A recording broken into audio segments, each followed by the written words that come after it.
You're listening to episode 12, the final episode in season 1 of the Child Life On Call podcast.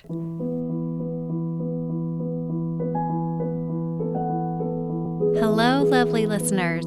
This will be a bittersweet episode as it closes out the first season of this podcast.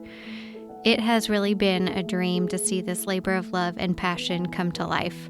In the beginning, I hoped that this podcast would provide comfort and create a sense of community for someone who needed support during a difficult time. And I'm elated to say I know for sure that it has. I have received emails and messages from people across the country who feel like they have benefited from listening to the truths and experiences that our courageous guests have shared with us week after week. This wouldn't be possible without the parents who have let us into some of the most personal aspects of their lives, and without their guidance and advice that have helped so many listeners. I am so proud to say that our episodes have close to 10,000 downloads. We are reaching people and we are making an impact. As life goes, nothing is certain and can be unpredictable. So while I wish I had the stamina to continue working on this podcast at full speed like I had been, fate had other plans. At the end of July, my husband and I were thrilled to find out that we were expecting our second child, but our joy was short-lived and quickly turned to concern. I experienced complications at the beginning of this pregnancy, which led to ER and doctor's visits and a whole lot of what-ifs. We heard phrases like threatened miscarriage, with my doctor even telling me I'd expect you to miscarry in the next week or so. It was devastating. Then life decided to throw another curveball, and I developed meningitis due to having a low immune system from pregnancy, or so the doctors tell me. After a long road of dealing with the symptoms and aftermath of meningitis, miraculously, I'm happy to say that I'm still pregnant at this time. The effects of the steroids, antibiotics, and narcotics I received due to the treatment of meningitis on our unborn baby are still unknown. We can only choose to look forward and hope for the best.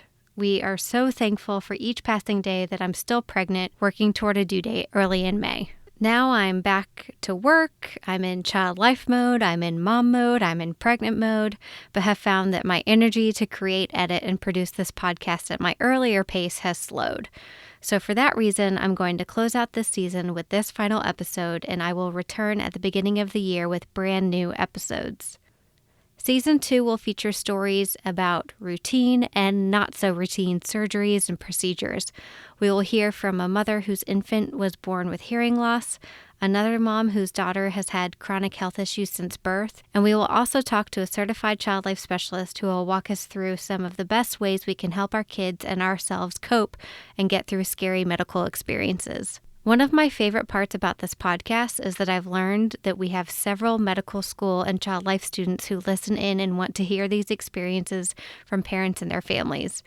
Our guests are doing more than connecting with other parents. They're helping future medical professionals learn the truths of having a child with an illness, something they cannot learn in a classroom or in a textbook. As I said before, I feel bittersweet about having this chapter come to a close, but I'm anxious to continue to work and provide this community with a season 2 that will continue to connect parents and provide a safe space for families to share their stories. Since I know we all love keeping up with the wonderful families who shared their stories with us, here are updates from each of the moms we heard this season. Kelly from season 1 was this podcast leadoff batter, and there isn't anyone who could have done a better job. I'm happy to share with you that yes, her girls continue to be rock star fashionistas. You must follow them on Instagram. But they have also welcomed a precious baby boy to their family. Michelle's daughter, Bryn, who survived meningoencephalitis from episode 2, Bryn is knee-deep in her first semester at the Air Force Academy as a volleyball recruit. Kim from episode 3 has recently announced that she is expecting a baby, and number 2 will be joining her son Thomas and their family this coming spring.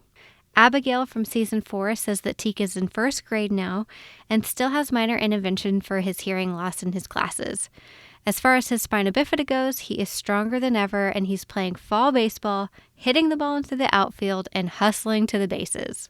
From episode 5, Karen says that Evelyn continues to do well after her NICU stay. She has hit all of her milestones and is officially walking. She is a happy baby and is the piece that has completed their family. Trisha from episode 6 says that Cora is having an exciting 8th grade year while she's busy volunteering with the Epilepsy Foundation as a youth ambassador for the Women's March on Washington.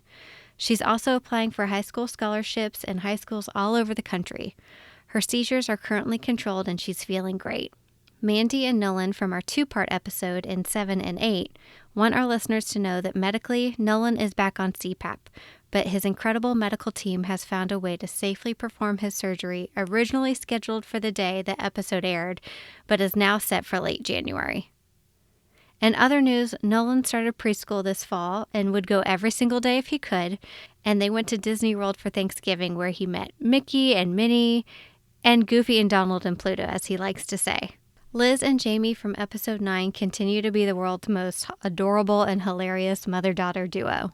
Jamie wants you all to know that she continues to be obsessed with her dog Lucy in a way that most humans will never understand, and she and Liz are looking forward to spending the holidays together. Roxanne from episode 10, whose son Ruben acquired encephalitis in high school, continues to deal with the aftermath of seizures and what Roxanne calls the good, the bad, and the ugly.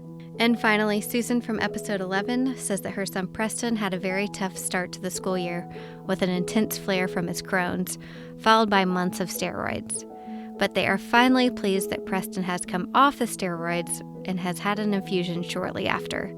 This was the first time in months he's been able to make it to an infusion without a flare in between. She says they celebrate small victories.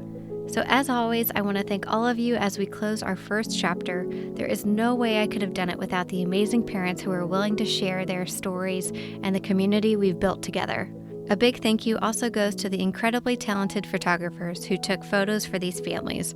Laura Morsman Photography, Green Photography, Barbara Riddle Photography, and Allison Freest. I hope everyone continues to have a great holiday season, and I look forward to being back with you early next year with Season 2.